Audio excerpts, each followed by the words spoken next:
हातात काय घाल माहितीच्या. अहो नाही मी असे पैसे घेऊ शकत नाही. घे बाई घे, द्यावा लागत असतात ग. अहो नाही मी खरंच असे पैसे घेऊ शकत नाही. पोरगी लय समजदार दिसायली रे. हे घे चट ठेवा. तुमचं नाव काय आहे? गीता. तुमच्या परिवारात कोण कोण असते? मी भाऊ, आई, बाबा, आजी, आजोबा, काका, काकू आणि एक काळं कुत्रं आणि एक पांढरं मांजर पण आहे. बरं, तुमचं पॉलिटिकल सायन्स होतं म्हणल्या तर थोडंफार जनरल नॉलेज असेलच ना.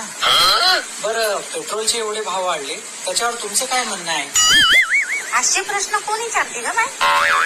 एवढं अवघड उत्तर मला काही येत नाही, पण तसं पाहायला गेलं तर आमच्या पाणीपुऱ्या बी पहिल्या 10च्या 8 येत होत्या, आता 20 रुपयाच्या 6 केल्या. आमचं बी लय अवघड झालं. कुठं मैत्रिणीसोबत बाहेर फिरायला गेलं की दोघी मध्ये एकच प्लेट घेऊन खावा लागायली.